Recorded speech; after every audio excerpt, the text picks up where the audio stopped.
अहो भाग्य हमारा, सौभाग्य हमारा, जिनवानी का अमृत पान करने का ये अद्भुत पल मिले हैं।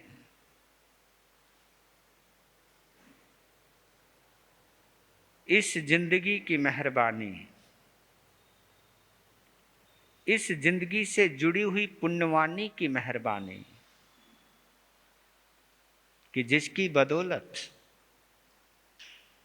हमको जिनवानी मिली। इस भौतिकवादी युग में आध्यात्मिकता से लबालब भरे हुए उत्तराधैन जैसी अंतिम भगवान की वाणी का रस पान करने का शुभ अवसर प्राप्त हुआ।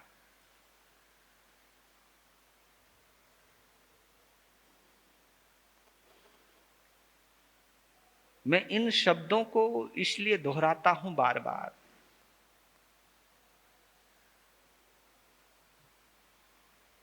ताकि हमें इन पलों की महत्ता का पता चल सके। इन पलों को जो हम जी रहे हैं, जो जिनवानी को पी रहे हैं, इन पलों को जीने के लिए हमने कितनी पुण्य की उपार्जना की होगी, तब जाकर के ये अद्भुत पल मिलते हैं हमको। दुनिया का मनचाहा सुख पाने के बाद जब हम इतराते हैं तो अनंत पाप कर्मों का बंध हो जाता है और जब हम जिनवानी को सुनते सुनते भावुक होते हैं तो अनंत पाप कर्मों की निर्जरा हो जाती है। इतराना वहां पर भी है, इठलाना यहां पर भी है, लेकिन एक में विनम्रता प्रकट होती है और एक में अहंकार पैदा होता है। इन पलों में जो फर्क करता है, इन पलों को जो महसूस करता है, क्रिया हमें एक जैसी मालूम देती है लेकिन अंदर बदलाव रहता है।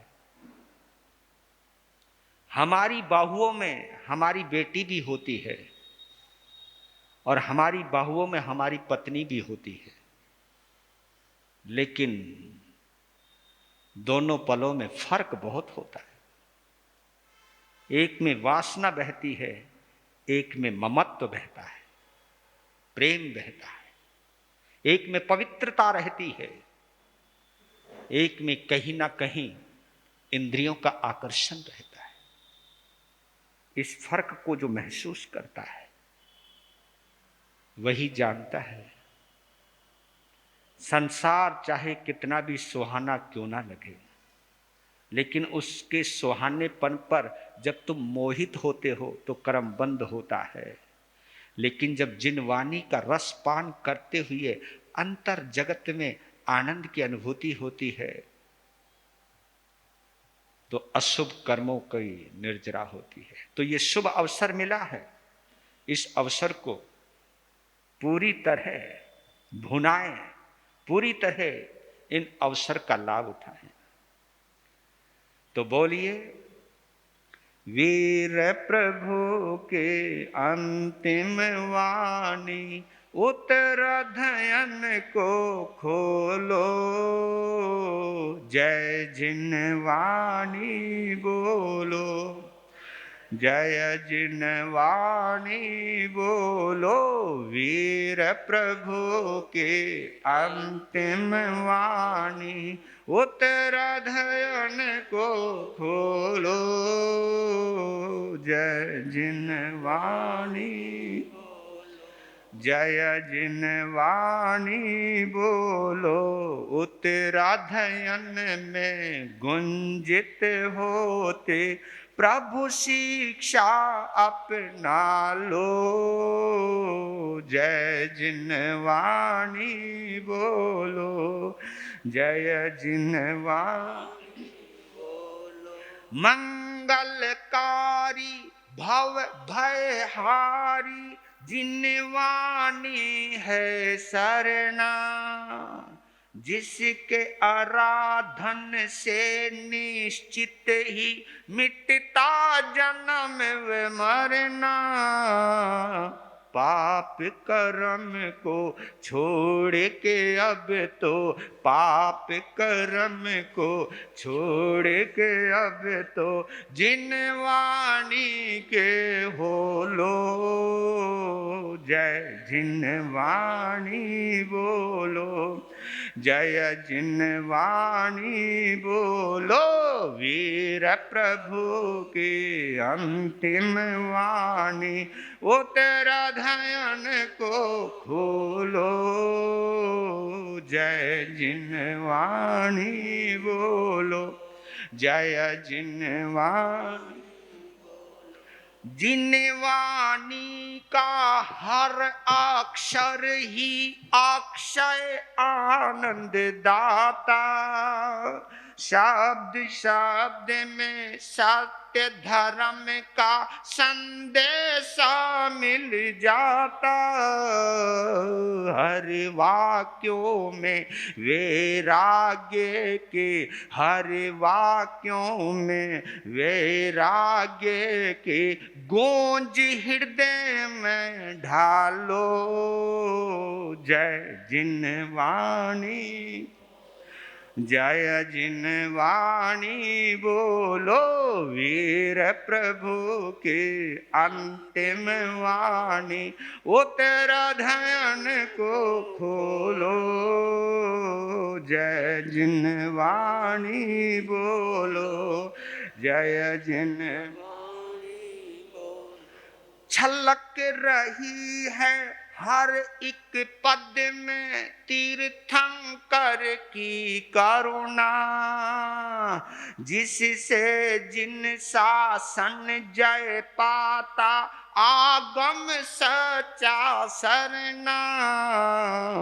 हम भी जीवन पावन कर ले, हम भी जीवन पावन कर ले, इधर उधर मत डोलो।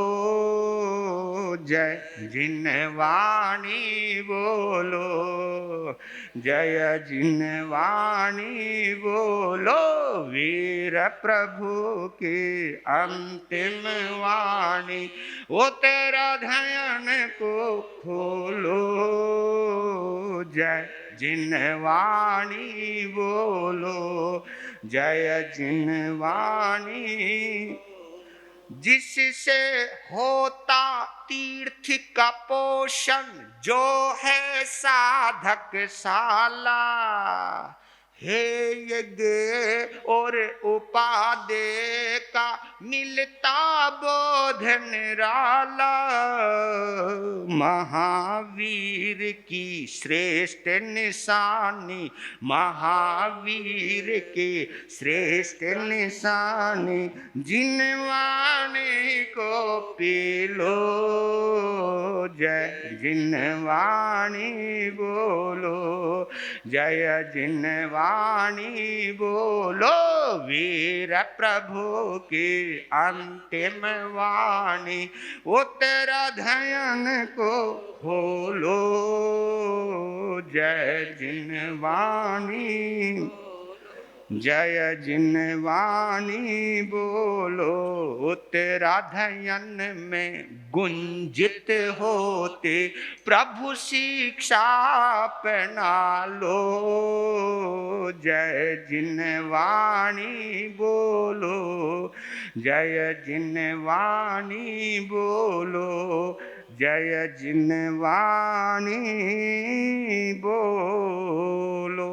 बोलिए श्रीमद् उत्तराधयन सूत्र भगवान की, बोलिए आर्य सुधर्मा स्वामी भगवान की, बोलिए आर्य जम्बू स्वामी भगवान की।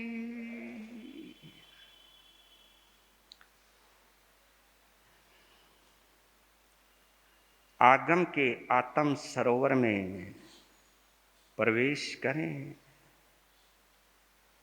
उत्तराधयन सूत्र का 14वां अध्ययन इशु कार्य, मूल पाठ का श्रवण करें, उच्चारण करें और वाचन करें। देवा भावितानपुर भवम्मी के चूया एक विमानवासी, पूरे पुराने उसियार नामे खाए समिद्धे सुरलोगरम में, से कम से सेन पुरा कयनम, कुले सुदग्गे सुयते पसूया, निवीन संसार भया जहाए, जिनिंद मग्गम शरणम पवन्ना, पुमत्तमागम कुमार दोवे, पुरोहियो तस् जसाय पत्ति, विशाल कीर्ति ये तहो सुयारों, रायथ देवी कमला वैये, जाई जरा मच्चो भया विभूया, वहीं विहारा भी निविठ चित्ता, संसार चक्कस विमोख नठा, दठोन ते काम गुने विरता, पिए पुत्र गादोनी विमाहनस, से कम से लस पुरोहियस, सरितु पुरानीय तथ्य जाए, तहा सुचिन्नम तव संजमम च, ते काम भोगेशु असज्जमाना, मानुष्य एसुम जयावे यदिवा, मोखा विकंखी अभिजाय सड्ढा, तायम उवागम इमं उदाहु, ऐसा स्यम दट्ठो इमं विहारम, बहुवंतरायम नयदीह मां, तमहा विहंसी निरई लहामो, आमंतयामो चरिसाम मोनम, अहताय गोतत् मुनीन ते सिम, तवस्य वाघाय करम वयासी, इमं वयम वेवियो वयंती, जहान होए असुयान लोगो, अहिज्वेय परिवेश विप्पे, पोते पड़े ठप गिहन सिजाया, भोचान भोए सह इत्याही, आरण गाहो मुनि पसत्था, सोयज्ञ ना आय गुणिंधनम, मोहा नीलापज्जल नाहिनम, संतप्त भावम परितप्यमानम, लालप्यमानम बहुहा बहुंच, पुरोहियम तम कमसोनुनत्तम, निमंतयन्तं च सूये धनेनम जह कमं काम गुणे ही चेव कुमार गाते पस्मेख वक्कम वेया अहिया निभवन्ति तानं भूतादियानिन्ति तमं तमेनं जायाय पुत्तान हवन्ति तानं को नाम ते अनु मने जेयम खनमेत सुखा बहुकाल दुखा पगाम दुखा अनिगाम सुखा संसार मोखस विपाक भूया खानी अनथान उकाम भोगा परिवयन्ते अनियत कामे अहो रावो परितपमाने अनपमत्ते धन में समाने पपोति मच्चुम पुरुषे जरम च इमं च मे अथे इमं च नथे इमं च मे किच्च इमं अकिच्चम तम एवमेवं लालप्यमानं हरा हरन्ति कहं पमाये धनं पभूयं सह इत्थियाई सनातः काम गुना पगामा जवम कहता पैजस लोगो तम सब साहीन मिहेव तुभ्यम धनेन किम धम धुराहि गारे सैनेन वा काम गुणे ही चेव समना भविष्यामो गुणोहधारी बहि विहारा अभिगम भिक्षम जहाय अग्नि अरणी उसंतो खेरे घयम तेल महातिलेसु एनेव जाया शरीरंसि सत्ता समुच्छहि नासैनाव चिट्ठे नो इंद्रिय गेज अमोत भावा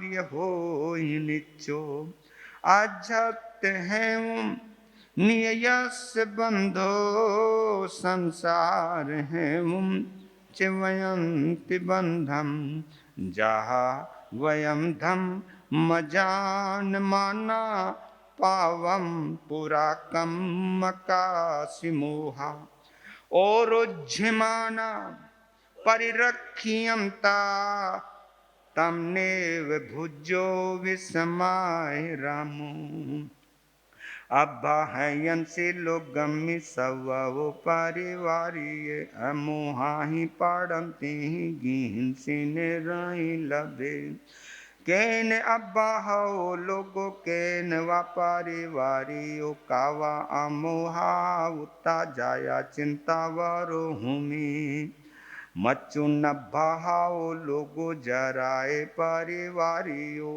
अमोहारायणी उताए उताए वियानए जाजा बचाए रायनी ने सपड़े नियतई अहमम कुण मानस अफला जंती रायो जाजा बचाए रायनी ने सपड़े नियतई धम्मं च कुण मानस सफला जंती रायो एगो संवितानम दुहाओ सम्मत संजुया पच्छा जाया गामी सामो भिख माना कुले कुले जसत्थि मच्चो नासखम जसत्वति पलायनम जो जाने न मरि सामी सोहो कंखे सुये सिया अजेव धम्मम परिवर्ज्यामो जहि पवन्नान पुनः भवामो अनागयम नेव ये अत्थि किंची श्रद्धा खमम ने विनितुरागम पहीन पुत्तस्य हुनत्थि वासो वासट्ठि भिखाय रियाय कालो सहाय रुखो लहै समाहि छिन्नाय सहाय तमेव खानु। पंखा विहुनो जहे पंखे, भिचा विहुनो रने नरिंदो। विवन सारो वनियो पोए, पहिन पुत्तो मितहा अहंते। सुसंभया काम गुना इमिते, संपिंडया अगर समप भूया। भुंजा मुता काम गुने पगमम, पच्छा गमि साम पहान मगम। भूता रसा भोए जहाय निवो न जीव यठा, पजहामि भोए। लाभम अलाभम च सुहम च दुखम, संचिख मानो चरिसामि मौनम। माहो तुमम सोय रियान संभरे, जुन्नो वेहंसो परिसोत गामी। भुंजाई भोगाई मये समानम, दुखम को भिखाय रिया विहारो। जहाय भूये तनयम भुयंगो, निमोय निमहिच पले मुत्तो। एमे ये जाया पहंति भोए, ते हम कहम नानु गमीस में को। छिंदम तुजालम अबलम वेरोहिया, मच्छा जहा काम गुने पहाए।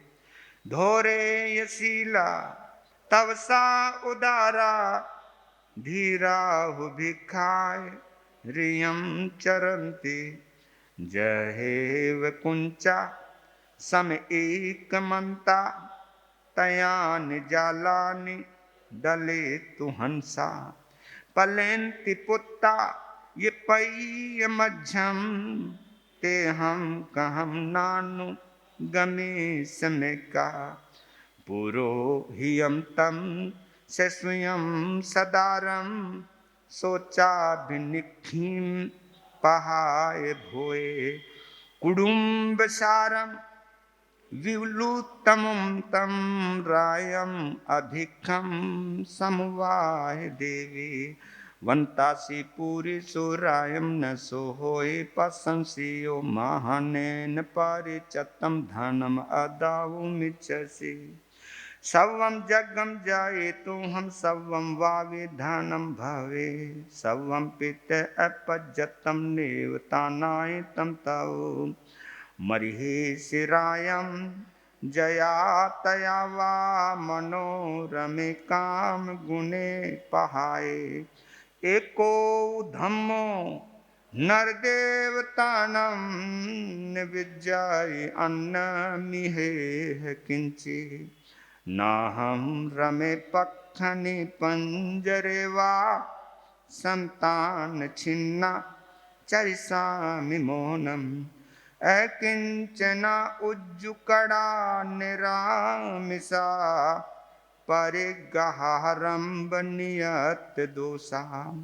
दवगिन जहारण्य ढज्यमाने, सुजंतु सु अन्य सत्ता पमोयंति। राग दोष वसम गया, एनेव वायाम मुढ़ा काम भोगे सुमुचिया। डज मानम ने बुझामो, राग दोष गिना जगम। भोगे भोचा वमिताये लहु भूये विहारिनो। आमाये माना गच्छन्ति दिया काम कामाये। इमे ये बदा फंदन्ते मम हथज मागया। वयम चे सत्ता कामेषु भविष्यामु जहाइमम।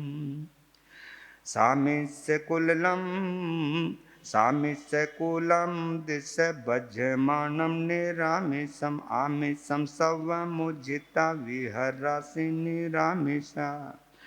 गिद्धोवमेव नचनम काम संसार वढ़णे। ऊर घुसुवन पासे व संक मानो तानुम चर।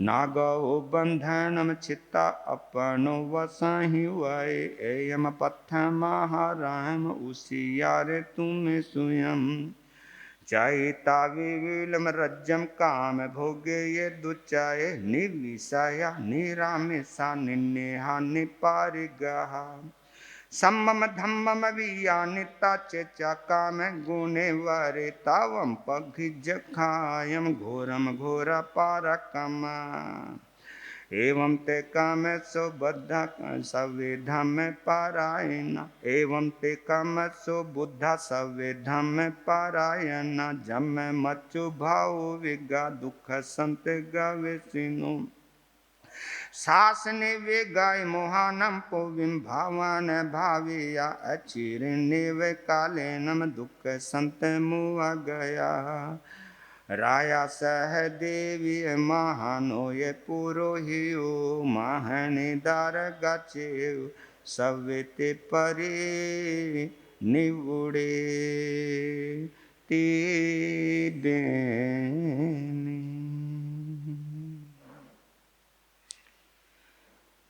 आगम शुद्धि का पाठ पहले मैं बोलूँगा, उसके पीछे पीछे आप बोलिएगा। आग में टीवी है पन्नते तंजाहा सुतागमे अथागमे तदुभयागमे ये हवा श्रुत ज्ञान के विषय जे कोई अतिचार लगा होए ते में आलूम जमवा इद्धम वच्चा मेलियम हे नखरम अचक्षरम पयहीनम विनयहीनम जोगहीनम घोषहीनम सुठो दिन्नम दुठो परिच्छियम एकाले कौसज्जाओ कालेन कौसज्जाओ ऐसज्जाइये सज्जायम सज्जाइये न सज्जायम तस्मिच्छामि दुक्कडम तस्मिच्छामि दुक्कडम तस्मिच्छामि दुक्कडम। बोलिए श्रीमद् उत्तराध्ययन सूत्र भगवान की जय। हम सभी आगम गंगा में स्नान कर रहे थे। ये आगम गंगा है, ये पतित पावनी है, ये पाप निवारणी है, ये जिनवानी है। लेकिन ये गंगा पतित पावनी उन्हीं के लिए बनती है जिनमें पापों से मुक्त होने की तड़फ है, संसार से निवृत्त होने के भाव हैं, धर्म में प्रवृत्त होने के भाव हैं, जो संसार के कुचक्र को जानता है, जो धर्म की ताकत को पहचानता है, जिन्हें संसार के सुख में दुख नजर आता है, जिन्हें संयम के दुख में भी परम सुख की अनुभूति होती है, ये जिनवानी उन्हीं के लिए गंगा है। 14वां अध्ययन इशु कार्य, आपने मूल पाठ का श्रवण किया। अब हम इसके भावार्थ में, इसके अर्थागम में प्रवेश करते हैं। जो मूल में पढ़ा, भाव में क्या छुपा है, इसको हम और तुम अपनी अपनी भाषा में समझने का प्रयास करते हैं।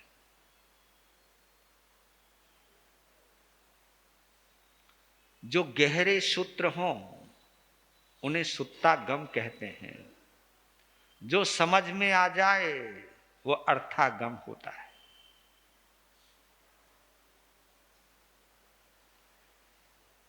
सूत्र छोटे को कहते हैं, अर्थ विस्तार को कहते हैं। कभी कभी हमको बहुत बड़ी बात संकेत में कहनी होती है। जो उस संकेत का ज्ञाता है या संकेत जहां से मिल रहे हैं, संकेत देने वाले के प्रति आस्था है, श्रद्धा है,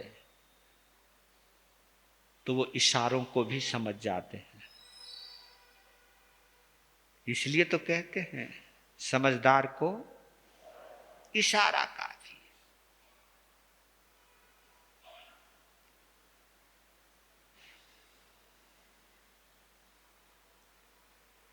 भगवती सूत्र में, मैं भगवती सूत्र की बात से बात शुरू कर रहा हूं आज के। वह एक बड़ा अजीब सवाल किया है गौतम स्वामी ने भगवान से कि भगवान ये बताओ, सत्य बलवान होता है या असत्य बलवान होता है? तो मालूम भगवान ने क्या जवाब दिया?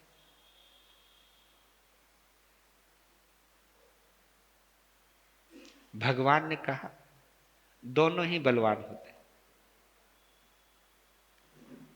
है ना कंफ्यूजन? हमने तो यही सुना है कि नहीं, सत्य बलवान होता है, पाप कमजोर होता है। नो, पर ये बात बताई भगवान ने कि सत्य कहां बलवान होता है और असत्य कहां बलवान होता है। हम जो दुनिया के चक्कर काट रहे हैं ना, हम जो 84 लाख जीवा योनियों में भ्रमण कर रहे हैं ना, वो असत्य की वजह से कर रहे हैं। तो ताकत तो है उसमें, ऐसा तो नहीं कह सकते कि उसमें ताकत नहीं। संसार में अटकाए रखने की ताकत अगर किसी में है तो वो असत्य में है, और संसार से मुक्त करने की ताकत अगर किसी में है तो वो सत्य। यानी दोनों ही शक्तिशाली हैं, दोनों ही पावरफुल हैं। इसलिए कहते हैं कि जब ये जीवात्मा संभाव में होता है, गौर करना क्या बोल रहे हैं भगवान, बोल रहे हैं भगवती सूत्र में कि जब ये जीव आत्मा संभाव में होता है तो सत्य बलवान होता है, और जब ये जीव आत्मा विषम भाव में होता है तो असत्य बलवान होता है।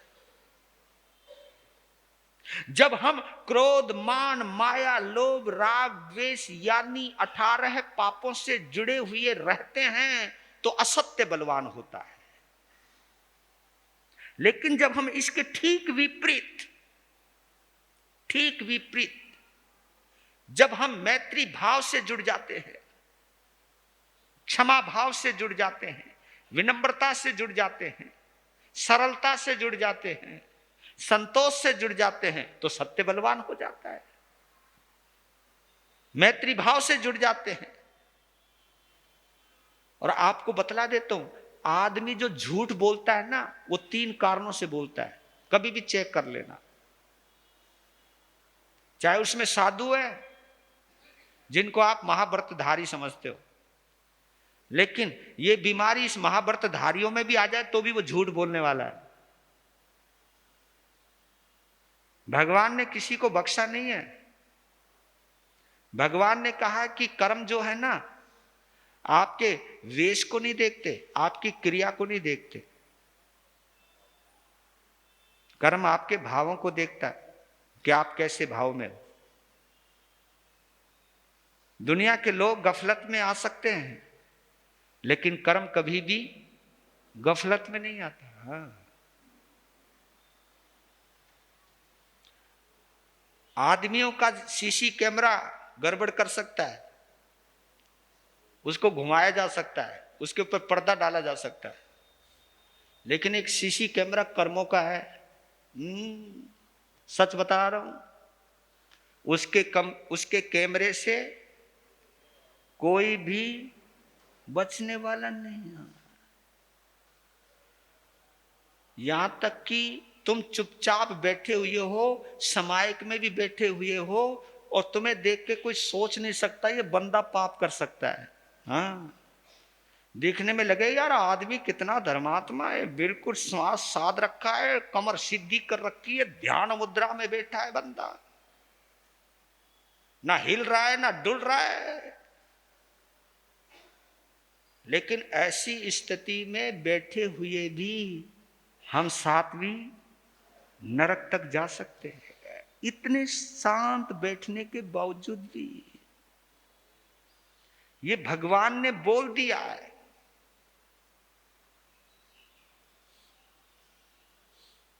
नरक में जाने के लिए कुछ करना नहीं पड़ता, सोचना पड़ता है। स्वर्ग में जाने के लिए कुछ करना नहीं पड़ता, बस सोचना है। ये सोच कहां से जुड़ी है? अंदर से। तो सत्य बलवान समभाव में रहता है, असत्य बलवान विषम भाव में रहता है। बस विषम भाव से संसार मिलता है, समभाव से मोक्ष मिलता है। जब भी हम विषम भाव में होते हैं तो आदमी तीन कारणों से झूठ बोलता है, चाहे आप हो चाहे मैं हूं। एक तो राग में, एक द्वेष में, और एक मोह में। जब भी आदमी राग में आ जाएगा झूठ बोलेगा, जब भी आदमी नफरत में आ जाएगा, द्वेष में आ जाएगा, झूठ बोलेगा, मोह में आ जाए तो झूठ बोलेगा। क्योंकि मोह में दोनों भी आ जाते हैं, मोह में राग भी आता है, द्वेष भी आता है। लेकिन बतला दिया है, एक अलग करके बतला दिया है कि आदमी तीन कारणों से झूठ बोलता है। और जो आदमी इन तीन कारणों से बच जाता है, जिसमें ना राग है ना द्वेष है, बताओ। इसलिए हमारे यहां आगम को प्रमाण क्यों माना? आगम को प्रमाण इसलिए माना क्योंकि ये वाणी उनकी है जो वीतरागी है। किसकी वाणी है? वीतरागी है। क्योंकि जो वीतरागी है ना वो राग में बोल रहा है और ना ही वो द्वेष में बोल रहा है। और ऐसे महापुरुष को हम आप्त पुरुष कहते हैं। आप्त पुरुष, आप्त पुरुष कहते हैं जो आत्मा को प्राप्त हो चुका है, जो आत्मा में प्रवेश कर चुका है। क्योंकि आत्मा में न राग है न द्वेष है। जो आप्त पुरुष है वो तीर्थंकर होते हैं, सर्वज्ञ होते हैं, उनमें राग नहीं होता, द्वेष नहीं होता। मेरे शब्दों में कमी आ सकती है क्योंकि मैं छद्मस्त हूं, क्योंकि मैं अभी कर्मों के पचड़े में पड़ा हूं, क्योंकि अभी मैं कहीं ना कहीं संप्रदायों से बंधा हूं, कहीं ना कहीं मैं क्षेत्र विशेषों से बंधा हूं, कहीं ना कहीं विशेष लोगों से बंधा हूं। मेरे में गड़बड़ हो सकती है, लेकिन आप्त पुरुष यानी वीतराग प्रभु में कोई गड़बड़ नहीं हो सकती। इसलिए आगम को प्रमाण कहा है। ये प्रमाण है हमारे, क्योंकि इस वाणी में हम संदेह नहीं कर सकते। संदेह इसलिए नहीं कर सकते क्योंकि ना उनमें राग है ना उसमें द्वेष। ये ईशु कार्य अध्ययन बड़ा जबरदस्त है। वे गा करके बोलते हैं ना, बोर नहीं होते तुम जब गाते हो ना, मस्ती में रहते हो। और जब मैं वैसे बोलता हूं पता नहीं कभी कहीं वीर प्रभु की अंतिम वाणी सुन लो और सुना लो, जीवन धन्य बना, जीवन धन्य।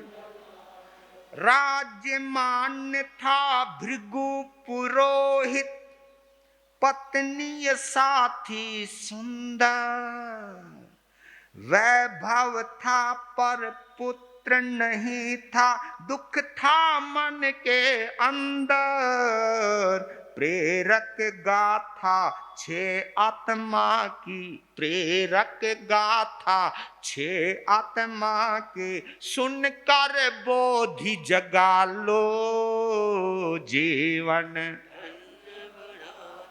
जीवन धन्य। श्रमण वेश में 2 देवों ने कहा भृगु से सुन लो, जन्मेंगे 2 पुत्र तुम्हारे, खुशियां मन में भर लो, लेकिन होंगे दीक्षित दोनों, लेकिन होंगे दीक्षित दोनों, बाधा न कोई डालो, जीवन जीवन धन्य।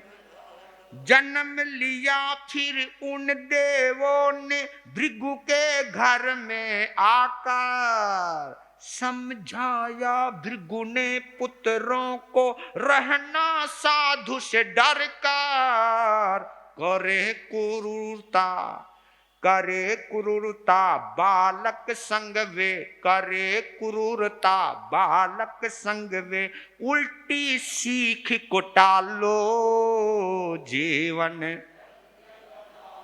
जीवन। राजपुरोहित भृगु, उसकी पत्नी यशा, ये 6 जनों की कहानी है इशुकार्य नगरी। इशुकार नगरी है और इशुकार राजा है, राजा के नाम पर ही इस नगरी का नाम है। तो इशुकार्य इस अध्ययन का नाम इसलिए रखा गया क्योंकि नगर का नाम भी इशुकार है और नगर के राजा का नाम भी इशुकार है। रानी का नाम कमलावती है और राजपुरोहित का नाम भृगु है और पत्नी का नाम यशा है। उनके पास सब कुछ है, दौलत मनचाही है, सम्मान भी मनचाहा है, लेकिन उनके औलाद नहीं है। इस दुख से वो पीड़ित है। और उधर देवलोक में बहुत सारे देव हैं। उन देवताओं में से 2 देवता ऐसे हैं जिनकी गले की माला कुम्हलाने लगी है, कुम्हलाने लगी है, क्योंकि देवताओं को पता लग जाता है जब माला कुम्हलाने लगती है तब पता लग जाता है कि अब हमारा समय देवलोक को छोड़ने का आ गया है, इस देवभव को छोड़ने का आ गया है। जब कुम्हलाने लगी माला तो ध्यान लगाया कि हमारा जन्म कहां होगा। जब पता चला कि हमारा जन्म इशुकार नगर के अंदर भृगु पुरोहित और उसकी पत्नी के गोद से होगा,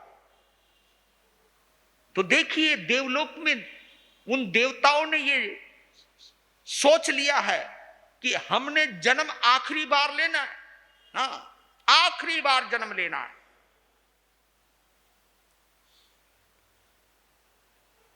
तो उन्होंने अपने ज्ञान में देखा कि भृगु पुरोहित और यशा पुरोहितनी के चेहरे पर चिंता की लकीरें हैं, क्योंकि उनके पास सब कुछ है लेकिन औलाद नहीं।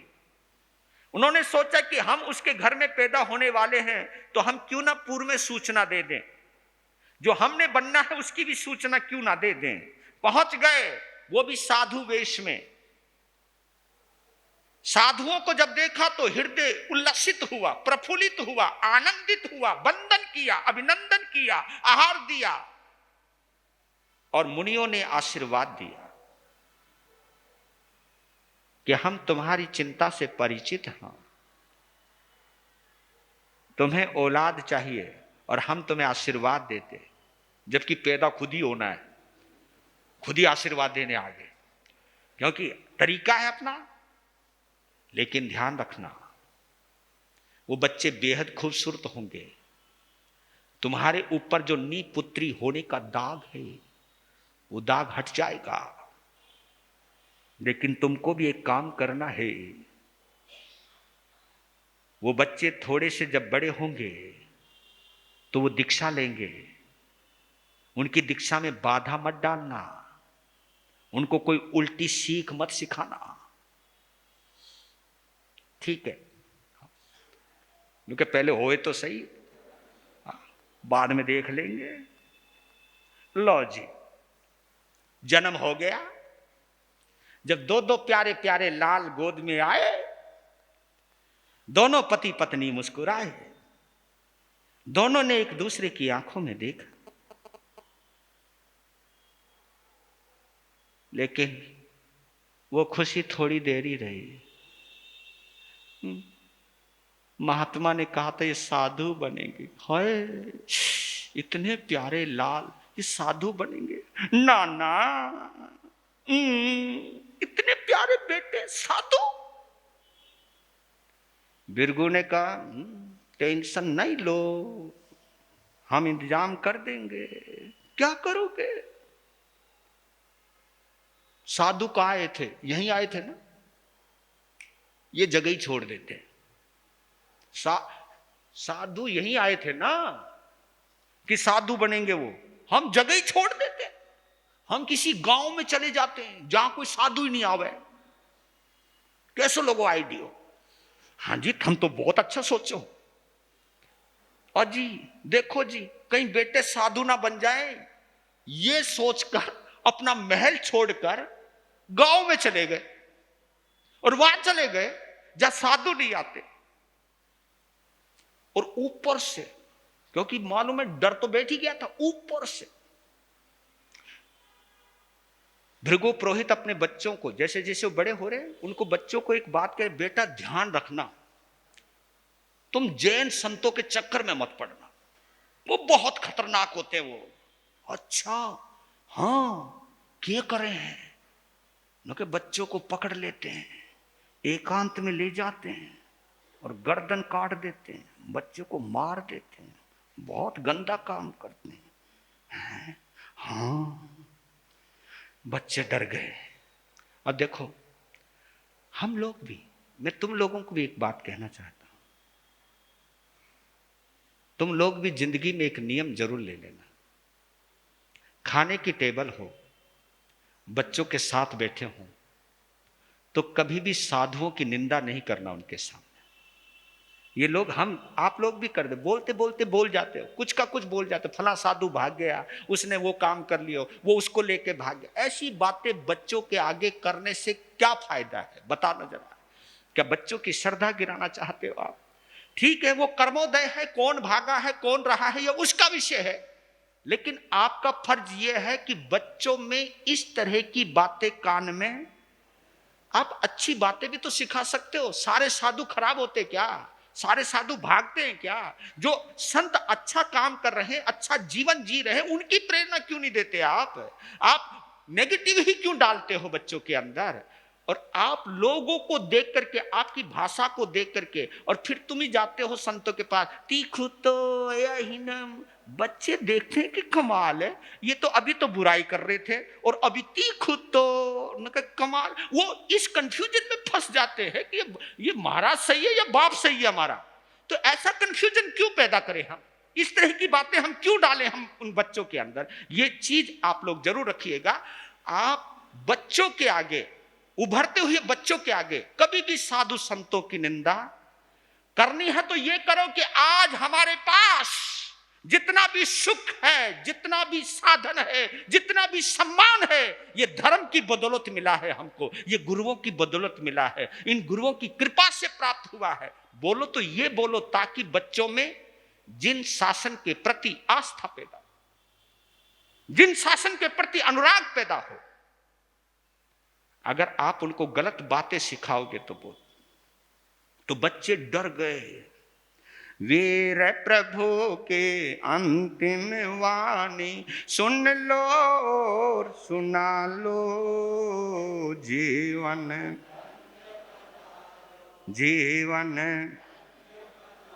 खेल रहे थे एक दिन दोनों, देखा मुनि जन आते, चढ़ गए एक पेड़ पर भय से खुद को उनसे छिपाते, करुणा भीगे मुनिचर्या से, करुणा भीगी मुनिचर्या से, भय की धुंध हटा लो, जीवन धन्य बना जीवन।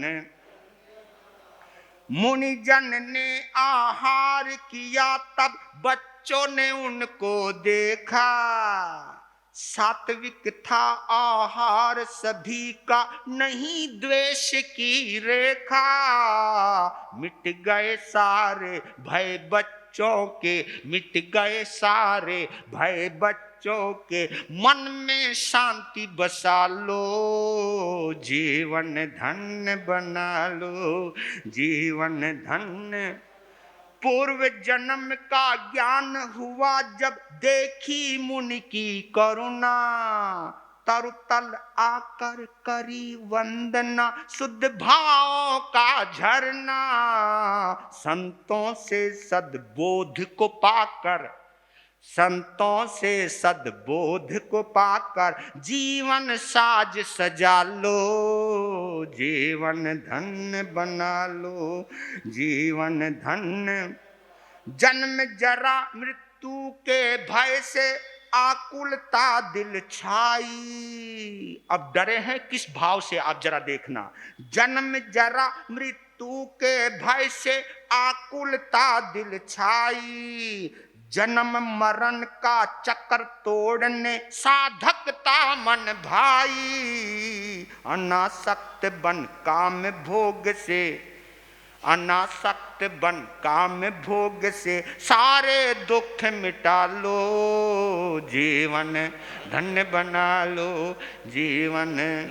जैसे ही संतों को देखा, वो पिताजी जिसके बारे में कह रहे थे वो आ गए, वो फटाफट। अब क्योंकि उनके पास कोई रास्ता था नहीं, क्योंकि हमको दौड़ते हुए देखेंगे तो ये साधु हमारे पीछे दौड़ेंगे, और हम बच्चे हैं वो बड़े हैं, हमको पकड़ लेंगे। तो उन्होंने कुछ नहीं किया, जिस पेड़ के नीचे खेल रहे थे उसी पेड़ के ऊपर चढ़ गए, अल्लाह भाई बैठ गए।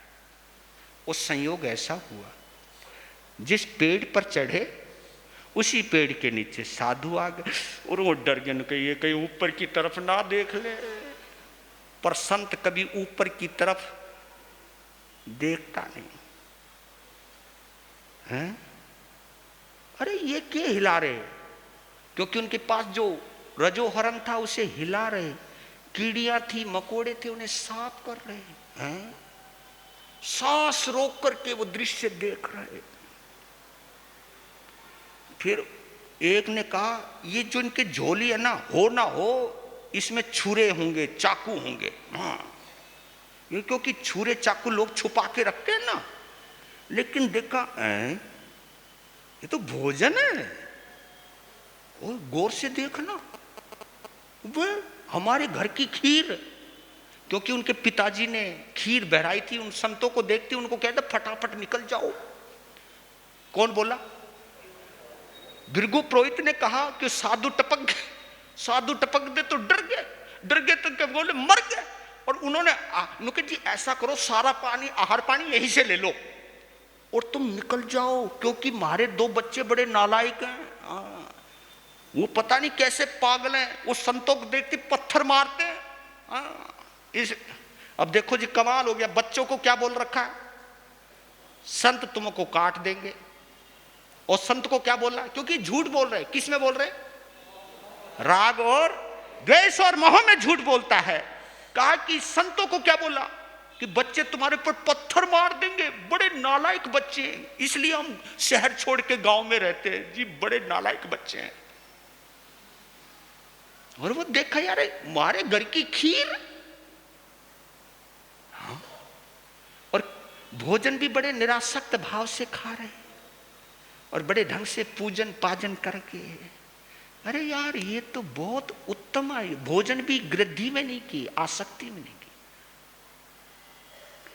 वो करके कुछ ध्यान किया, ध्यान करके बैठे तो बच्चे तो नीचे उतरे, बच्चों ने वंदना की और देखिए ऊपरी उनको ज्ञान हो गया। कौन सा? जाति स्मरण ज्ञान। क्योंकि हमने कहीं इनको देखा है। देखा क्या? अपने आने की सूचना भी तो साधु बन के दी है। तो वो इतना स्ट्राइक किया हुआ था, साधु जीवन लेना है, साधु मुझे बनना है, साधु मुझे बनना है। तो वो इतना स्ट्राइक किया था, साधु को देख के साधु की याद आ गई, और साधु की याद आई तो पुराने समय की याद आ गई, और क्या संकल्प लेकर के हम पैदा हुए हैं वो याद आ गए। और जैसे साधु जीवन याद आया, तुरंत वो समझ गए, अरे हम तो यही तो बनने के लिए जन्म लिया है, यही तो बनने को हम पैदा हुए हैं। नीचे उतर आए, वंदन किया, कहा कि तुम कौन? हम भृगु पुरोहित के बच्चे हैं।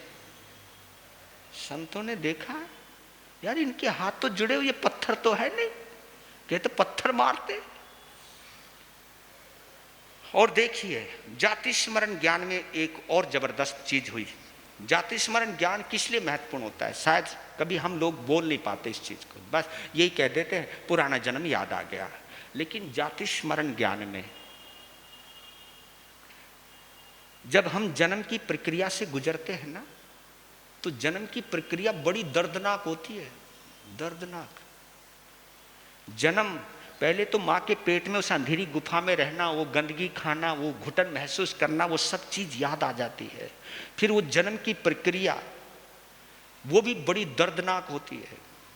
फिर मरण की प्रक्रिया, जब आदमी मरता है तो बहुत दर्द होता है, बहुत दर्द, आदमी तड़पता है, और ऐसा तड़पता है कि वो बोल तक नहीं पाता, कह नहीं पाता कि मुझे कितना दर्द हो रहा है। दर्द इतना होता है कि उस दर्द को बयां करने के लिए शब्द थोड़े पड़ जाते हैं। फिर उस जाति स्मरण ज्ञान में नरक की वेदना सामने नजर आने लगती है, नरक का जो दुख भोगा वो नजर आने लगता है। और इन दर्दों से जैसे वो रूबरू होते हैं तो अंदर एक डर पैदा हो जाता है, क्योंकि आप लोगों में से किसी को भी जन्म की वेदना याद नहीं है, और हम सब उस वेदना से गुजर करके आए हैं।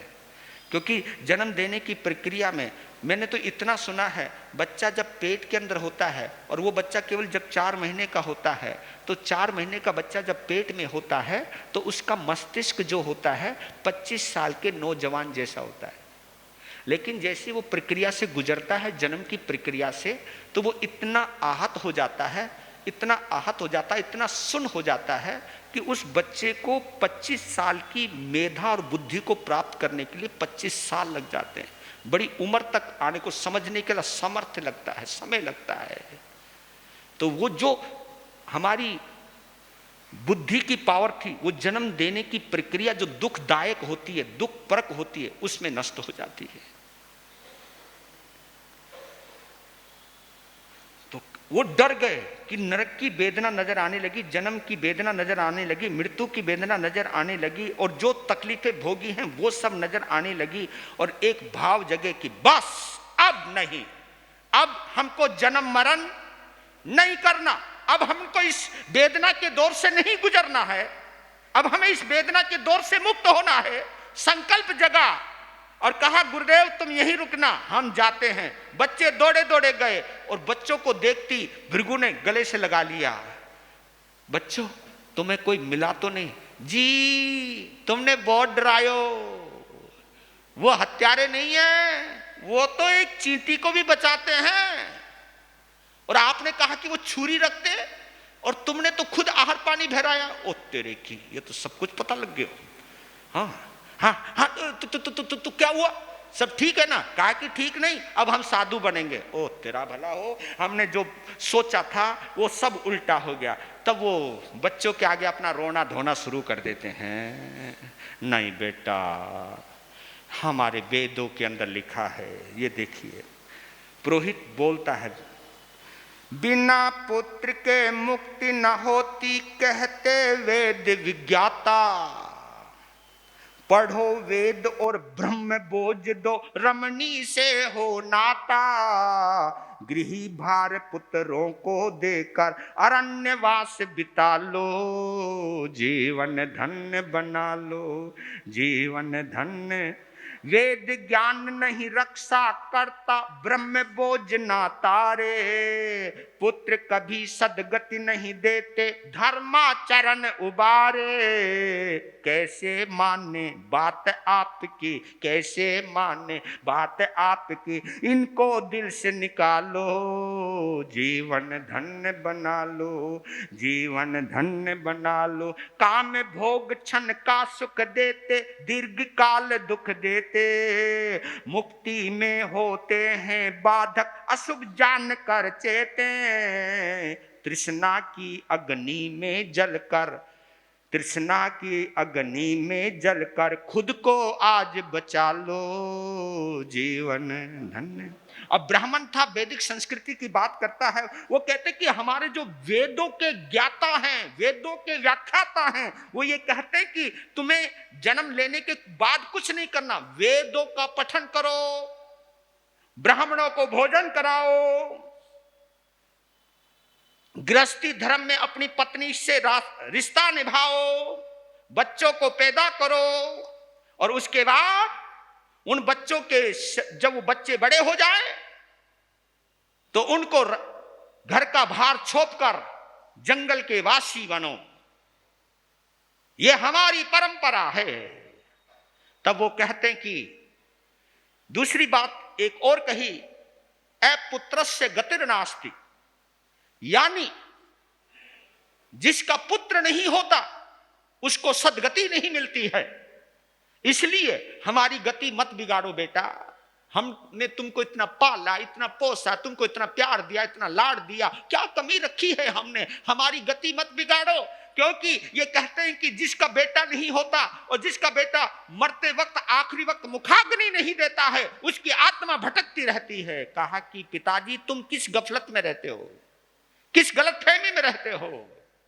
बच्चों की वजह से ना सदगति होती है ना दुर्गति होती है, क्योंकि हर जीव अपना अपना कर्म भोगता है, हर जीव अपने अपने भाव में रहता है। और याद रख लेना, ब्राह्मणों को भोजन कराने से कोई कल्याण नहीं हो जाएगा। ये एक बात ये समझ लेना, यहां पर ये बहुत गहरी बात है।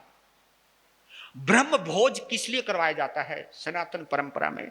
वो इसलिए करवाया जाता है कि हमारे ऊपर जो पाप है वो पाप खत्म हो जाए। लेकिन एक बात याद रख लेना, जो भी काम आप स्वार्थ के साथ करोगे, अपने मतलब के लिए करोगे, उससे कभी भी पाप कर्म नष्ट नहीं होते। पाप कर्म तो निस्वार्थ करने से होते। और कहा पिताजी ये काम भोग के सुख थोड़ी देर के होते हैं और इनकी तकलीफें जिंदगी भर भुगतनी पड़ती। ये हमको सब नजर आ रहा है, क्योंकि बस आप हमारी नजर से नहीं देख पा रहे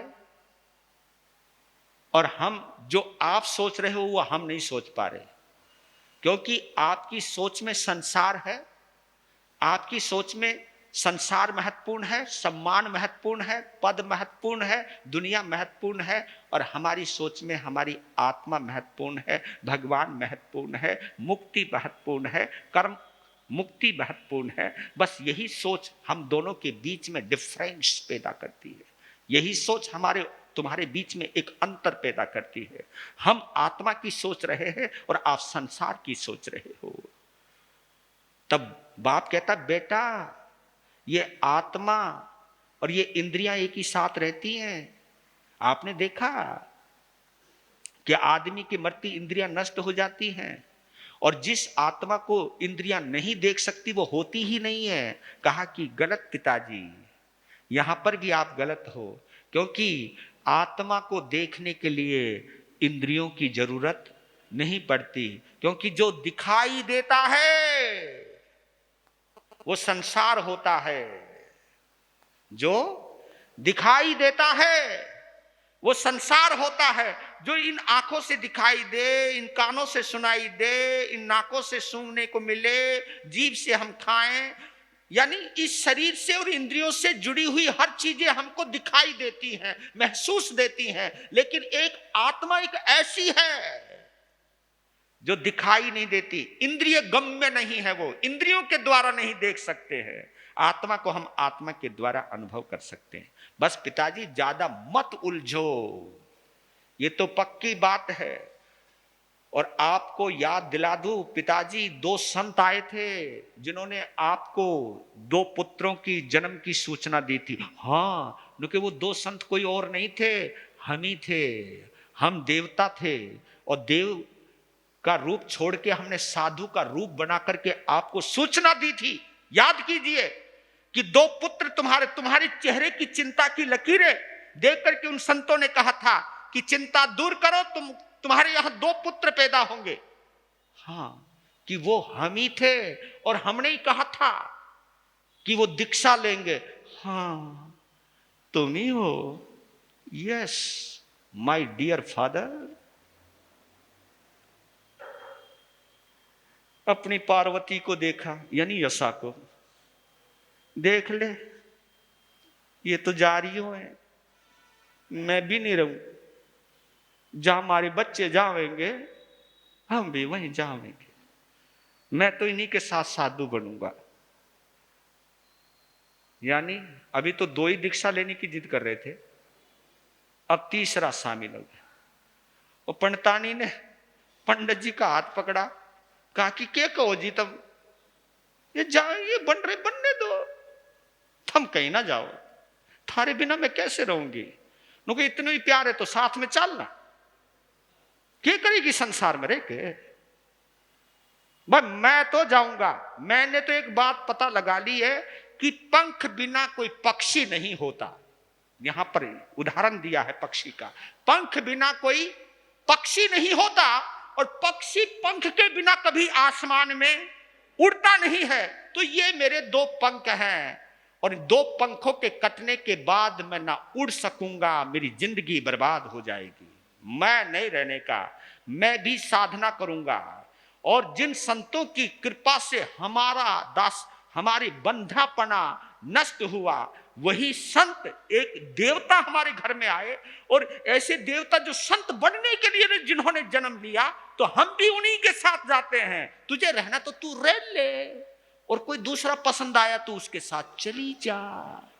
हाँ, मैं तो इसी के साथ जाऊंगा। लो जी, ना जी, हाँ, मैं भी थारे साथ ही चलूंगी। लो जी, अभी 3 थे, 4 हो गए। निश्चय किया, सूचना भिजवा दी इशुकार राजा के पास कि राजपुरोहित भृगु और उसकी पत्नी और दोनों बच्चे दीक्षा ले रहे हैं। राजा ने यह सूचना मिली, राजा ने कर्मचारियों को कहा जाओ, क्योंकि बहुत बड़ा सेठ था, बहुत बड़ा, जितनी भी दौलत है, जितने भी हीरे जवाहरात हैं, सब लिया और खजाने में भर दो। जब वो माल आने लग रहा था तो कमलावती रानी इस दृश्य को देख रही थी। कहा कि राजा को पूछा, ये इतना माल अचानक आ कहां से रहा है? अरे तुझे पता नहीं, वो हमारा राजपुरोहित भृगु अपने दोनों बच्चों के साथ, पत्नी के साथ दीक्षा ले रहा है। तो क्या, उसके पास अपार दौलत थी। अब जिसका कोई मालिक नहीं होता उसका राजा मालिक होता है। हाँ, इसलिए हम सारा धन मंगवा रहे हैं। तो रानी ने कहा धिक्कार है तुमको, तुम तो क्षत्रिय हो, क्षत्रिय, तुम ब्राह्मण के द्वारा की हुई उल्टी को चाट रहे हो, जो उसने छोड़ दिया उसको तुम ग्रहण कर रहे हो। क्या इस दौलत के द्वारा तुम अपना जीवन बनाना चाहते हैं? जी बात सुनो जी, मैं तो उन चारों की कथा सुनकर, उनके वैराग्य को देखकर मैं तो दीक्षा लेने जा रही हूं। तुम भोग लो इस भोग को, तुम रखो इस दौलत को, तुम पड़ो इस पछड़े के अंदर, मुझे नहीं रहना। क्योंकि ये दौलत एक ना एक दिन तो छोड़नी पड़ेगी। जब मरोगे तो कोई भी दौलत तुम्हारे साथ नहीं जाएगी। और जब कभी कष्ट आएगा, कभी मुसीबत आएगी, तो यह दौलत तुम्हें नरक में जाने से नहीं रोक पाएगी। जिस दौलत ने तुमको महलों का सुख दिया,